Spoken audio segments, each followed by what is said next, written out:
दोस्तों, स्वागत है आपका एक और नए वन शॉट के साथ में। सेकेंड सेमेस्टर फिजिक्स में पहली दो यूनिट है थर्मोडायनामिक्स की।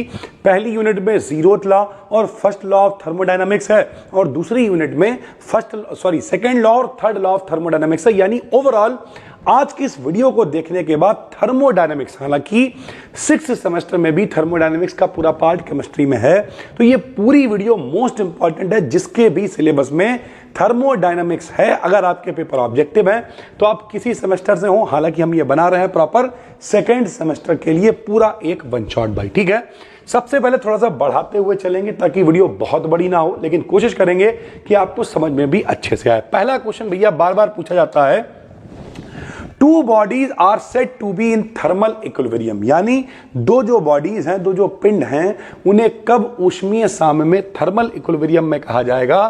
तो भैया जब if they have equal temperature, यानी जब कभी भी उनका टेम्परेचर इक्वल होगा, ताप बराबर होगा, ऊष्मा, सरल भाषा में समझो, किया गया कार्य ऊर्जा के बराबर होता है और ऊर्जा ऊष्मा के बराबर होती है। और हम लोगों ने बेसिक नियम पढ़ा है, ऊर्जा हमेशा ज्यादा वाले भाग से कम वाले भाग की तरफ जाती है और तब तक जाती रहती है जब तक दोनों का टेम्परेचर सेम नहीं हो जाता है। तो अगर टेम्परेचर सेम हो गया, इक्वल टेम्परेचर हो गया, तो उन लोगों के बीच में ऊष्मीय साम्य आ जाएगा, यानी थर्मल इक्विलिब्रियम आ जाएगा भैया, ठीक है। दूसरा क्वेश्चन है, जीरोथ लॉ ऑफ थर्मोडायनेमिक्स क्या दिखाता है? तो zeroth law of thermodynamics temperature की अवधारणा को समझाता है, टेम्परेचर के बारे में बताता है भाई, ठीक।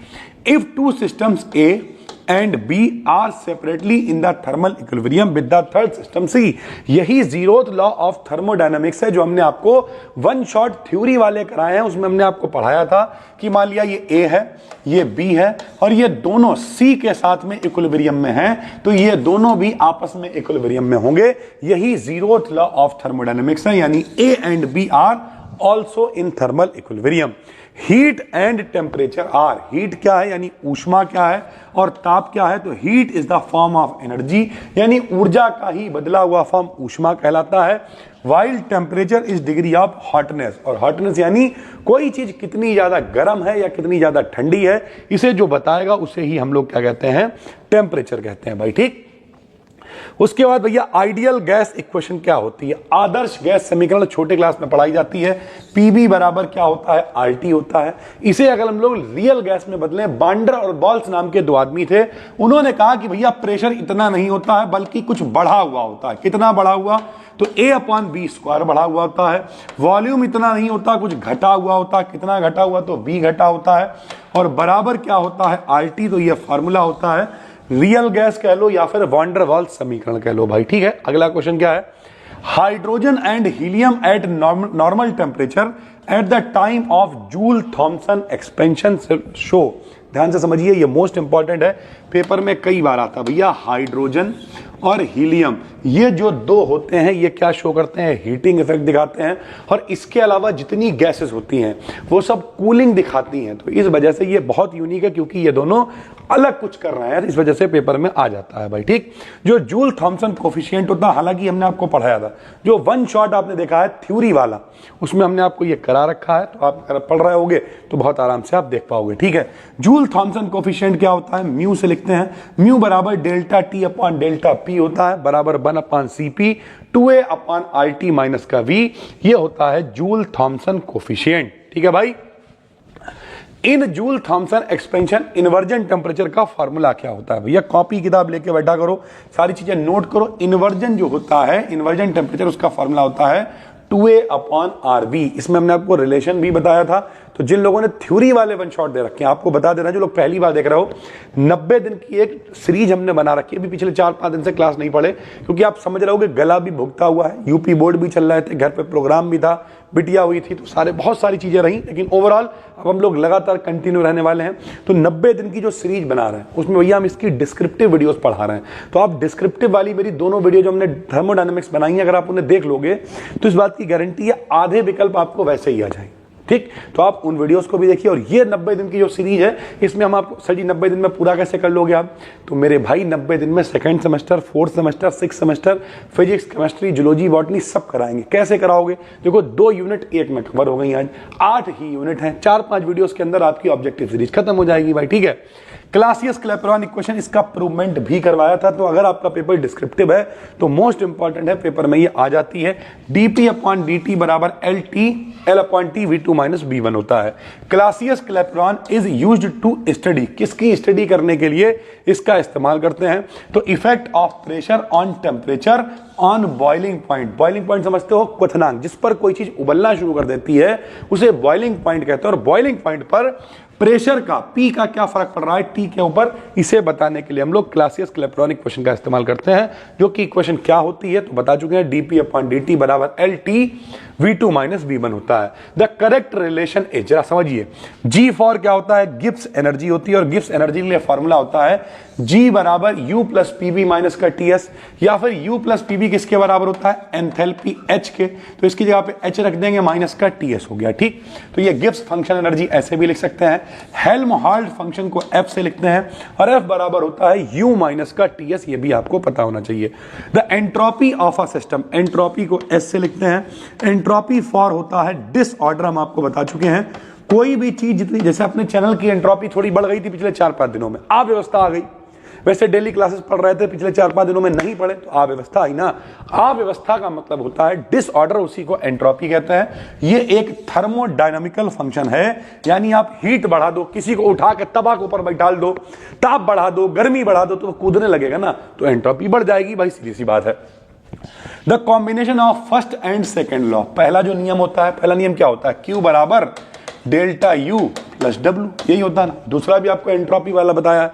तो अगर आप दोनों को मिला देते हैं तो वो क्या हो जाता है बताओ भैया? Q की जगह पे क्या आ जाएगा? सेकेंड लॉ होता है Q बराबर T इंटू ds बराबर डेल्टा U, तो ऐसे ही रहेगा। और W की जगह पे आप P डेल्टा B रख सकते हो, या W भी छोड़ सकते हो। जैसा आप करोगे उस हिसाब से आपको फार्मूला मिल जाएगा भाई, ठीक। थर्ड लॉ ऑफ थर्मोडायनेमिक्स क्या है? थर्ड लॉ कहता है कि अगर टेम्परेचर 0 है तो एंट्रोपी भी 0 होगी। यानी टेम्परेचर 0 का मतलब अगर सब कुछ शून्य पड़ा हुआ है, 0 पड़ा हुआ है, तो सब कुछ जम जाएगा यार, और जम जाएगा, कण गति ही नहीं करेंगे, डिसऑर्डर ही नहीं होगा, तो एंट्रोपी भी क्या हो जाएगी? 0 हो जाएगी भाई। The entropy of a system approaches a constant value as the temperature approaches absolute 0। यानी जब टेम्परेचर 0 हो जाता है तो जो S की वैल्यू है, एंट्रोपी है, वो भी 0 हो जाती है। इसे कौन कह रहा है? कांस्टेंट हो जाती है। तो ये बताता है अपना third law of thermodynamics. According to third law of thermodynamics, अलग अलग तरीके से विकल्प आ सकते हैं। It is impossible to attain absolute 0 temperature. Third law of thermodynamics ये भी कहता है कि एब्सोल्यूट 0 टेम्परेचर को प्राप्त करना असंभव है। यानी पूरी तरीके से आप एंट्रोपी को 0 कर दें, डिसऑर्डर खत्म हो जाए, ये भी असंभव है इनकी लैंग्वेज में भाई, ठीक। फॉर टीएस डायग्राम, टीएस का मतलब जो टेम्परेचर है और एस का मतलब जो एंट्रोपी है, इन दोनों के बीच में अगर हम लोग एक स्टेटमेंट खींचने की कोशिश करें टीएस डायग्राम के लिए, तो जो स्लोप ऑफ आइसोबारिक कर्व होता है, जरा समझिए, वो बराबर होता है गामा गुना होता है स्लोप ऑफ आइसोबारिक कर्व के। जरा समझिए, ये होता क्या? स्लोप ऑफ आइसोकोरिक, यानी जिसमें वॉल्यूम जो है वो कांस्टेंट होता है, अगर आप उसका स्लोप निकालोगे, और मेरे भाई आइसोबारिक का मतलब क्या है? जिसमें प्रेशर कांस्टेंट होता है, उसका स्लोप निकालोगे तो ज्यादा स्लोप किसका आएगा? वॉल्यूम वाले का आएगा। और वो कितना गुना होगा? पी वाले का गामा गुना होता है। तो स्लोप ऑफ वॉल्यूम बराबर होता है gamma Guna slope of P वाले कर्व के भैया, ठीक है। अगला क्वेश्चन क्या है? सेकेंड लॉ ऑफ थर्मोडायनेमिक्स क्या कहता है? अभी ऊपर भी बताया आप, डी क्यू बराबर होता है किसके? TDS के होता है। ये सेकेंड लॉ ऑफ थर्मोडायनेमिक्स कहता है the change in entropy of working substance in Carnot cycle is. Carnot cycle भी आपको बताया था डिस्क्रिप्टिव वाली वीडियो में कि भैया जो कार्नोट साइकिल बनता है इस तरीके से, उसमें जो टोटल एंट्रोपी में चेंज होता है वो कितना होता है? तो भैया 0 होगा, क्योंकि ये कंप्लीट साइकिल है। एंट्रोपी की यूनिट क्या होती है? तो एंट्रोपी मतलब S बराबर क्या होता है? Q upon T। Q माने ऊर्जा, तो जूल, बटे में क्या हो जाएगा? समय, सॉरी बटे में क्या है? टेम्परेचर। तो टेम्परेचर का मात्रक क्या हो जाएगा? केल्विन। यानी एंट्रोपी का जो मात्रक हो जाएगा वो जूल प्रति केल्विन हो जाएगा, ठीक। उसके बाद आइसो एंट्रोपिक प्रोसेस, तो आइसो एंट्रोपिक को ही हम लोग एडियाबेटिक भी कहते हैं। और एडियाबेटिक क्या होता है? जिसमें ऊष्मा में कोई भी परिवर्तन नहीं होता है भाई, ठीक। इन adiabatic process the change in entropy is zero, entropy में चेंज जीरो हो, ऊष्मा में चेंज जीरो हो तो उसे रुद्धोष्म प्रक्रम या फिर एडियाबेटिक प्रोसेस कहते हैं भाई, ठीक। The second law of thermodynamics क्या दिखाता है, तो आपको पता है S बराबर Q/T, यानी second law of thermodynamics concept of entropy को बताता है। It is not possible to convert heat into work completely by any device, यानी पूरे की पूरी जो हीट है, ये हमने वन शॉट में सब पढ़ाया हुआ है, उसे आप वर्क में कन्वर्ट नहीं कर सकते 100% हीट को। क्यों? बाइक में पेट्रोल डाला चलाने के लिए, लेकिन उसमें बाइक गर्म भी हो रही है, उसमें आवाजें भी आ रही हैं, यानी ओवरऑल कंप्लीट आप कन्वर्ट नहीं कर सकते हो। यही सेकेंड लॉ ऑफ थर्मोडायनेमिक्स का स्टेटमेंट है। इंटरनल कंबशन इंजन इज, तो भैया इंटरनल का मतलब जिसमें आंतरिक दहन होता हो, तो भैया 4 स्ट्रोक इंजन होता है, 1 2 3 4, अभी हमने आपको कार्नोट इंजन भी बताया था, तो ये 4 स्ट्रोक इंजन होता है। उसके बाद ये बहुत इंपॉर्टेंट पार्ट है भैया, ये काफी बार पूछा जाता है कि रिलेशन बिटवीन द इफिशियंसी, यानी काम करने की जो क्षमता होती है उसे ईटा से लिखते हैं, and the coefficient of performance, performance का जो कोफिशिएंट है उसे ओमेगा से लिखते हैं, और रिलेशन होता है ईटा बराबर 1/1 plus omega. The efficiency of a reversible heat engine, जो भैया इफिशियंसी है किसी हीट इंजन की किस पे डिपेंड करती है, तो does not depend upon working substance, बीच में मटेरियल क्या भरा है उस पर डिपेंड नहीं करेगी, बल्कि जो सोर्स जहां से मतलब हम लोग ऊर्जा ले रहे हैं उसका टेम्परेचर क्या है, और सिंक जहां पे बची हुई ऊर्जा जा रही है उसका क्या टेम्परेचर है, उस पर डिपेंड करती है, ठीक। The engine having maximum efficiency, तो कार्नोट इंजन एक आदर्श इंजन है और इसकी दक्षता मानी जाती है 100%। वास्तव में ऐसा इंजन बनाना असंभव है, 100% हीट को वर्क में कोई भी कन्वर्ट नहीं कर सकता है भाई, ठीक। If the temperature of source, जिससे आप हीट ले रहे हो उसका टेम्परेचर T1 है, सिंक जिसमें दे रहा है उसका टेम्परेचर T2 है, तो भैया इफिशियंसी क्या होगी, बहुत ध्यान से देख लो, ये फार्मूला बहुत इंपॉर्टेंट है क्योंकि इसके ऊपर सवाल भी बनेंगे। इफिशियंसी ईटा बराबर होता है मेरे भाई 1 माइनस का T2/T1। The device which converts heat into mechanical work, वो डिवाइस जो हीट को वर्क में कन्वर्ट कर देती है उसे हम लोग इंजन कहते हैं। Work done in an adiabatic process, किसी एडियाबेटिक प्रोसेस रुद्धोष्म प्रक्रम में किया गया कार्य W बराबर R T1 माइनस T2/गामा माइनस 1 के बराबर होता है। In an isothermal process work done, देखो भैया दोनों इंपॉर्टेंट है, एडियाबेटिक में इतना काम किया जाता है और आइसोथर्मल यानी जो समतापी प्रक्रम होता है उसमें इतना काम किया जाता है, ठीक है भैया। फिर ये देखो इस तरीके का एक ग्राफ आपको दे रखा हो सकता है जो कि कई बार पेपर में आया हुआ है, ये कुछ ग्राफ आपको दे रखे हैं, तो भैया जो इस तरीके का ग्राफ है यानी इसमें प्रेशर नहीं बदल रहा है, प्रेशर देखो सेम है, तो इसे हम लोग क्या कहेंगे भैया, जिसमें प्रेशर सेम है वो आइसोबारिक प्रोसेस कहलाता है। उसके बाद जो इससे कम वाला होता है ये वाला, ये आइसोथर्मल प्रोसेस है, और ये वाला जो है भैया ग्राफ ये एडियाबेटिक है, ठीक। क्यों? क्योंकि भैया जो एडियाबेटिक है वो ज्यादा नीचे से जाएगा, जो आइसोथर्मल है वो इससे कम होगा भाई, सीधी सी बात है, ठीक है। तो इस तरीके का जो ग्राफ है ये जो सीधा है, जाहिर सी बात है प्रेशर अगर कोई ऐसा दे दिया होता ऐसा तो उसमें वॉल्यूम कांस्टेंट होता तो उसे आइसोकोरिक कह देते हैं हम, ठीक। स्लोप ऑफ, या ऊपर बता ही चुके हैं, जो एडियाबेटिक कर्व होता है उसका गामा गुना होता है स्लोप ऑफ आइसोथर्मल कर्व का। देखने में ही पता चल रहा है आइसोथर्मल वाला जो है वो कम है और इससे ज्यादा स्लोप मतलब क्या, ढलान, ज्यादा ढलान है एडियाबेटिक वाले की। फॉर एन एडियाबेटिक प्रोसेस, देखो भैया जो एडियाबेटिक यानी रुद्धोष्म प्रक्रम होते हैं वो पॉइसन रेशियो का पॉइसन रेशियो कह लो, पॉइसन इक्वेशन कह लो, उसे फॉलो करते हैं। और पॉइसन इक्वेशन क्या होती है, पॉइसन पढ़ लेते हैं हिंदी में यार, पॉइसन के मुंह में फंस रहा। तो पॉइसन की इक्वेशन क्या होती है, पीबी की पावर गामा बराबर कांस्टेंट होती है भाई, ठीक है।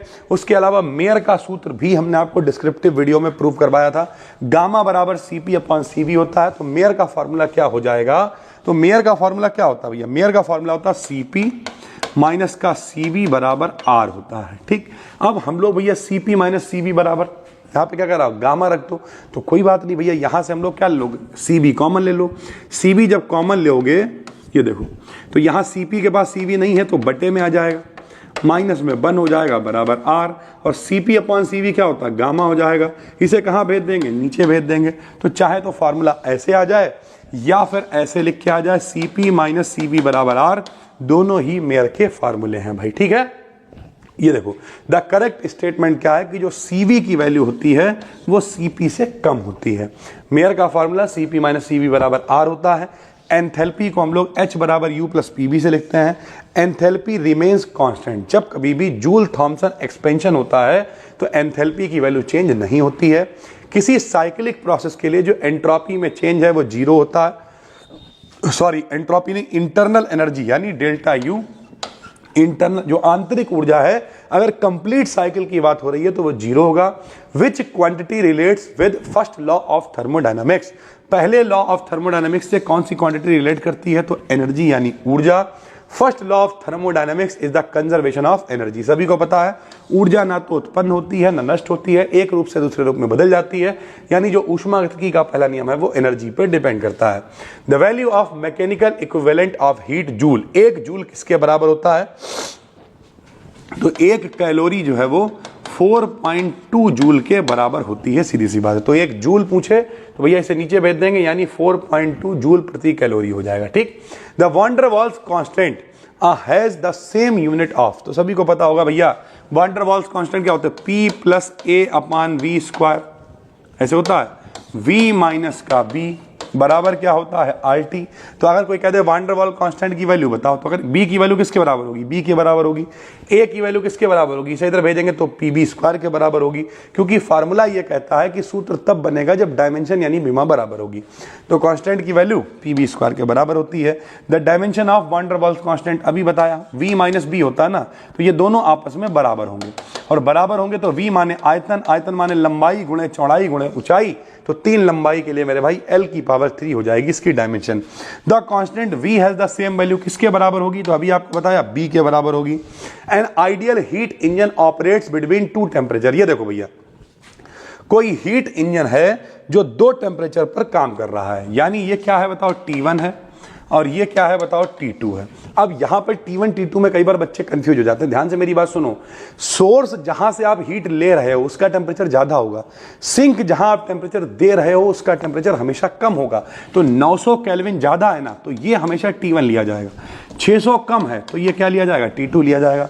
इफिशियंसी का फार्मूला हमने आपको बता रखा है, ईटा बराबर क्या होता है, 1 माइनस का T2 अपॉन T1, यहाँ पे मान रख देंगे, हल कर देंगे। अगर केवल इफिशियंसी पूछे तो इतने से काम चल जाएगा, अगर कहे इफिशियंसी को परसेंटेज में बताओ तो परसेंटेज निकालने के लिए 100 से गुणा कर देते हैं, 100 से गुणा कर देंगे भैया आंसर निकल के आ जाएगा, ठीक है। एक ये सवाल देखो T1, अच्छा एक चीज और भी है, यहाँ तो केल्विन में दे रखा था, अगर कभी दे रखा हो मान लिया 127 डिग्री सेंटीग्रेड, तो सेंटीग्रेड में पहले तो 273 जोड़ेंगे, जब 273 जोड़ेंगे तो ये कायम बन जाएगा केल्विन में, यानी टेम्परेचर हमेशा केल्विन में चलाना है। बाकी आप कैलकुलेशन को हल कर लोगे और आराम से आप इफिशिएंसी निकाल पाओगे। मान के चलो इस तरीके के 1 या 2 सवाल पेपर में जरूर जरूर जरूर आएंगे ऑब्जेक्टिव में, तो आप अगर पेपर ऑब्जेक्टिव है तो ये जरूर देखिए, डिस्क्रिप्टिव है तभी देखना तो ही। एडियाबेटिक प्रोसेस के लिए पॉइसन की इक्वेशन क्या होती है, पीबी की पावर गामा बराबर कांस्टेंट होती है। इसे अगर टी और बी की फॉर्म में लिखें तो टीबी की पावर गामा माइनस 1 बराबर कांस्टेंट होती है। दोनों इक्वेशन एक ही हैं, बस अलग अलग रूप में लिखी हुई हैं। करेक्ट स्टेटमेंट अभी ऊपर बता चुके हैं। एडियाबेटिक कर्व का जो स्लोप होता है वो आइसोथर्मल से ज्यादा यानी गामा गुना होता है, ये भी आपको बता चुके हैं। ये क्या दिखाएगा बताओ, ये जिसमें प्रेशर कांस्टेंट था अभी ऊपर दिखा चुके हैं, आइसोबारिक था, आइसोथर्मल था और एडियाबेटिक था, बता चुके हैं, ठीक। आइसोथर्मल प्रोसेस के लिए वर्क इतना होता है, ये बार बार क्यों आ रहा है, क्योंकि ये क्वेश्चन बहुत इंपॉर्टेंट है, पेपर में आते हैं। एडियाबेटिक के लिए इतना होता है, वो डिवाइस जो हीट को मैकेनिकल वर्क में कन्वर्ट कर देती है, हीट इंजन कहलाती है। कार्नोट साइकिल में टोटल 4 स्ट्रोक होते हैं, पढ़ा चुके हैं कार्नोट साइकिल भैया, उसमें से 2 आइसोथर्मल होते हैं और 2 एडियाबेटिक होते हैं। 2 बार एक्सपेंशन होता है, 2 बार कंप्रेशन होता है। The area of PV diagram of a Carnot cycle represents, देखो भैया समझो, जब भी कोई ग्राफ होगा, ग्राफ मान लिया इस तरीके का है, तो इसके नीचे का जो एरिया होता है ये, वो हमेशा इसके द्वारा किए गए कार्य के बराबर होता है। कोई कह दे ए से बी पे जाने में कितना कार्य करना पड़ेगा, तो नीचे का एरिया निकालते हैं। तो अगर आप निकालोगे एरिया तो वो वर्क डन पर साइकिल किए गए कार्य के बराबर हो जाएगा, ठीक है। उसके बाद टेम्परेचर वही सोर्स और सिंक वाला, तो इफिशियंसी कितनी होती है भाई, इफिशियंसी होती है मेरे भाई ईटा बराबर 1 माइनस का T2 अपॉन T1 होती है। ये इफिशियंसी है सोर्स और सिंक के लिए। If the temperature of the source is lowered, the efficiency of a Carnot cycle, अगर सोर्स का टेम्परेचर कम है यानी हमें हीट मिल ही नहीं रही है, तो नहीं मिल रही है मतलब काम भी नहीं कर पाएंगे तो इफिशियंसी भी डिक्रीज हो जाएगी, कम हो जाएगी। The efficiency of a reversible heat engine does not depend, पता ही आपको, केवल T1 और T2 पर डिपेंड करती है, बीच में क्या कार्य हो रहा है, किस पे हो रहा है, वर्किंग सब्सटेंस क्या है, उस पर डिपेंड नहीं करती है।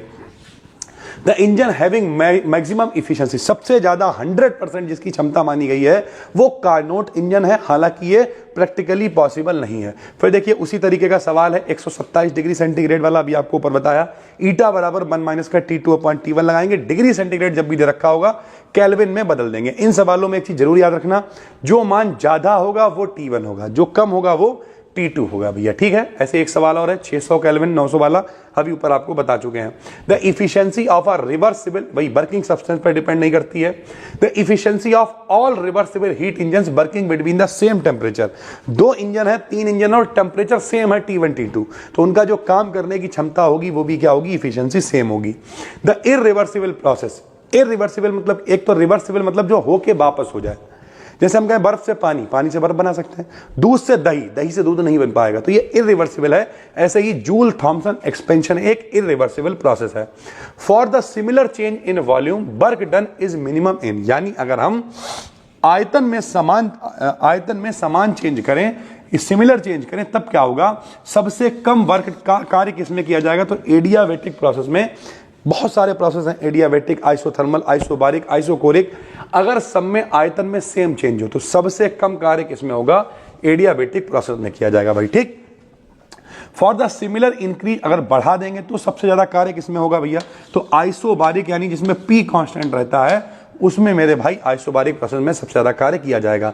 इन free expansion of a real gas decrease in temperature of the gas, जब भी कभी गैस का फ्री एक्सपेंशन होगा, गैस फैलेगी तो फैलेगी, ज्यादा जगह मिलेगी, जाहिर सी बात है अपने आप टेम्परेचर कम हो जाएगा, जितना घुसड़ के बैठा दोगे उतनी गर्मी आदमी को ज्यादा लगती है भाई, ठीक है। A reversible heat engine or a Carnot engine can have 100% efficiency if the temperature of the sink is 0, यानी ऊपर का जो टेम्परेचर T1 सोर्स से लिया है वो पूरा इस्तेमाल हो जाए, सिंक में कुछ भी ना जाए, बचा हुआ कुछ भी ना जाए, उसका टेम्परेचर 0 रहे, तब इफिशियंसी 100% हो जाएगी। A Carnot engine works between 0 degree centigrade and 100 degree centigrade, ज्यादा कौन है 100 तो इसे T1 मानोगे, कम कौन है 0 तो इसे T2 मानोगे, वही फार्मूला लगाओगे, हल करोगे, इफिशियंसी आ जाएगी। ऐसे ही कुछ और सवाल है भैया, 125 ज्यादा है तो T1 हो गया, 15 कम है तो T2 हो गया, इफिशियंसी निकल के आ जाएगी भाई, ठीक है। For increasing the efficiency of Carnot engine the most effective is, क्या करना पड़ेगा, तो सिंक के टेम्परेचर को कम कर दो, सिंक में जितना कम टेम्परेचर होगा काम उतना अच्छा होगा, इफिशियंसी उतनी ज्यादा होगी। हाइड्रोजन और हीलियम हीटिंग इफेक्ट देते हैं, ऊपर आपको बता चुके हैं। If the ratio of isothermal and adiabatic elasticities is ET/ES, then correct relation is, तो भैया ET/ES CP/CV के बराबर होता है, या फिर इसे 1/गामा भी लिख सकते हैं। इसका जो रेशियो होता है वो 0.71 होता है। इसमें से जो विकल्प पूछे वो आप बता देना भैया, ठीक। On increasing the pressure, pressure बढ़ाने पर किसी लिक्विड का बॉइलिंग पॉइंट भी बढ़ जाता है। प्रेशर मतलब अणुओं को पास ले आए, और जब पास ले आए तो गर्म करने के लिए ज्यादा टेम्परेचर चाहिए होगा, इसलिए बॉइलिंग पॉइंट बढ़ जाएगा। When pressure on a piece of a ice increased, pressure बढ़ाएंगे तो जो मेल्टिंग पॉइंट होगा, मेल्ट मतलब तो पिघल जाना, वो घट जाएगा, क्योंकि उबालने के लिए तो अणुओं को दूर जाना है, और मेल्ट मतलब पास आके पिघल के बराबर हो जाना भैया, तो ये कम हो जाएगा, ठीक। The entropy of a system approaches a constant value as the temperature approaches 0, ये किसका स्टेटमेंट है, थर्ड लॉ का है। T0 होगा तो S0 हो जाएगा भाई, ठीक है। उसके बाद देखो एक ये है, a system is taken from state A to B, ये समझिए भैया, एक सिस्टम को A से B पे ले जाया गया, देखो A से B पे ले जाया गया, ठीक। B थ्रू 3 डिफरेंट, 3 अलग अलग तरीके से, A C B, यानी एक बार तो इधर से लेगा, ये देखो, दूसरी बार A B यहीं से चलेगा, तीसरी बार A D B इधर से गया, ठीक। The heat transfer is minimum, सबसे कम कार्य किसमें किया जाएगा, तो हमने आपको बताया ग्राफ, अगर यहां से ले जाओगे तो इतना एरिया कवर होगा, यहां से ले जाओगे तो इतना एरिया कवर होगा, और यहां से ले जाओगे तो सिर्फ इतना एरिया कवर होगा। इसका मतलब सबसे कम कार्य करना पड़ेगा यहां से जाने में, क्योंकि एरिया सबसे कम है, तो आंसर हो जाएगा ADB, ये देखिए लिखा हुआ, ठीक। टीएस डायग्राम के लिए area of Carnot cycle represent, तो अभी बताया कार्य को दिखाता है जो भी एरिया होता है। Adiabatics on a TS diagram are lines parallel to T axis, समझो मेरे भाई, टी और एस के बीच में डायग्राम बना रहे हैं। मान लिया ये टी है और ये एस है। ये कह रहा लाइन पैरेलल टू टी, इसके ये टी एक्सिस है, इसके पैरेलल लाइन खींच दो। और जब लाइन पैरेलल होगी इसका मतलब क्या है, इसका मतलब एस की वैल्यू वही है। ये देखो एस की वैल्यू वही है, एस की वैल्यू नहीं बदल रही है, एंट्रोपी नहीं बदल रहा है, तभी तो उसे एडियाबेटिक प्रोसेस कहेंगे। जिसमें एस की वैल्यू नहीं बदलती है वही एडियाबेटिक प्रोसेस होता है। आइसोथर्मल में टी नहीं बदलना है, तो इसमें जो लाइन होगी पैरेलल टू एस एक्सिस होगी, तभी तो टी नहीं बदलेगा भाई। The volume of entropy in an irreversible adiabatic process is, जब भी कभी एंट्रोपी की वैल्यू इरिवर्सिबल एडियाबेटिक प्रोसेस होता है तो उसमें बढ़ती है भाई, ठीक। The change in entropy in a complete cycle of an irreversible, अगर इंजन है रिवर्सिबल में तो जीरो होगी, लेकिन इरिवर्सिबल है तो उसके लिए हमेशा पॉजिटिव वैल्यू आएगी। इंटरनल कंबशन इंजन बता चुके हैं, 4 स्टेप होते हैं, 4 स्ट्रोक इंजन होता है। ये रिलेशन भी आपको बता चुके हैं भैया, ऊपर ईटा बराबर 1/ω+1 होता है। जूल थॉमसन इफेक्ट में एंथैल्पी जो है वो कांस्टेंट रहती है, ये भी बता चुके हैं। Heat given to a gaseous system in isobaric process is used, जब भी कभी कोई आइसोबारिक का मतलब समझते हो जिसमें पी कांस्टेंट होगा, तो जो हीट दी जाएगी वो हमेशा कैसे यूज्ड होगी, उसके इंटरनल एक्सटर्नल वर्क को, बाहरी वातावरण पर किए गए कार्य में और अपनी इंटरनल एनर्जी को बढ़ाने में खर्च हो जाएगी।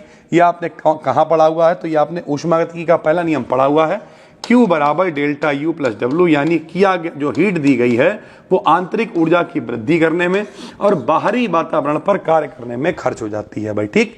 Regarding Joule's expansion, wrong statement क्या है, तो no internal work is done, जबकि कार्य किया जाता है तो जूल एक्सपेंशन में कार्य नहीं होता, ये एक गलत स्टेटमेंट है। ये स्टेटमेंट ठीक क्या है, Joule Thomson expansion always show a cooling effect, केवल हाइड्रोजन और हीलियम हीटिंग इफेक्ट दिखाते हैं, बाकी जितने भी होते हैं सारे के सारे कूलिंग इफेक्ट दिखाते हैं भाई, ठीक। उसके अलावा कुछ रिलेशन है जो आपको याद रखने हैं, विकल्प में बन सकते हैं, जैसे इन्वर्जन टेम्परेचर Ti बराबर 2A/RB होता है। On the inversion curve the Joule Thomson coefficient की वैल्यू कितनी होती है, इन्वर्जन कर्व के लिए 0 होती है। मैक्सवेल का एक रिलेशन है ΔS/ΔB ओवर T यानी टेम्परेचर कांस्टेंट है, ओवर V यानी वॉल्यूम कांस्टेंट है, ये हो गया। जूल थॉमसन कोफिशिएंट की ये वैल्यू होती है, ये हो गया। ये जितने भी इंपॉर्टेंट ऑब्जेक्टिव बन सकते थे हमने सब इसमें कवर कर दिया। जिन लोगों ने कोर्स में ज्वाइन किया, हम आपसे फिर कहेंगे, हम आपको सजेस्ट करेंगे, हालांकि बहुत सारी वीडियोस ऐड नहीं हो पाई, उसके लिए कान पकड़ के माफ़ी। अब आज से ऐड करेंगे बैठ के, आपको शायद थोड़ा सा थकावट भी लग रही होगी, बहुत ज़्यादा भुगते हुए थे, लेकिन अब आज से सारी चीज़ों को ऐड करेंगे बैठ के, दोबारा से काम पे लगातार हम लोग कंटिन्यू रहेंगे। तो सिर्फ 999 रुपये में आप चाहो तो अपना सेमेस्टर मास्टरी कोर्स हमने लॉन्च किया, उसे ज्वाइन कर सकते हो। उसमें फिजिक्स, केमिस्ट्री, जूलॉजी, बॉटनी और मैथ सारा कंटेंट अवेलेबल हो जाएगा आपके पेपर होने से पहले। यहाँ तक कि जो अभी तक हमने यहाँ कराया है, जो भी कुछ है, ऑब्जेक्टिव सीरीज, डिस्क्रिप्टिव सीरीज, वो भी आज बैठ के ऐड करवा देंगे, सारी वीडियोस को, सारी पीडीएफ को, और सारा कंटेंट एक जगह पे बिना ऐड के, बिना ढूंढे हुए, विद पीडीएफ वहाँ पर मिल जाएगा भाई, ठीक है। तो जो लोग भी इंटरेस्टेड हो, डिस्क्रिप्शन में उसका लिंक है, और जो लोग यहाँ यूट्यूब पे पढ़ रहे हो तो फ्री में अपना टेलीग्राम चैनल है BDKD BSc, उसका भी लिंक डिस्क्रिप्शन में क्लिक करके ज्वाइन कर लो, ये पीडीएफ आपको वहाँ पर मिल जाएगी। बाकी थर्मोडायनेमिक्स का अगर आपका पेपर है, यानी आपके सिलेबस में थर्मोडायनामिक्स है, तो ये जो पीडीएफ में हमने विकल्प दे रखे हैं ये मोस्ट वांटेड है, बार बार पेपर में आते रहते हैं।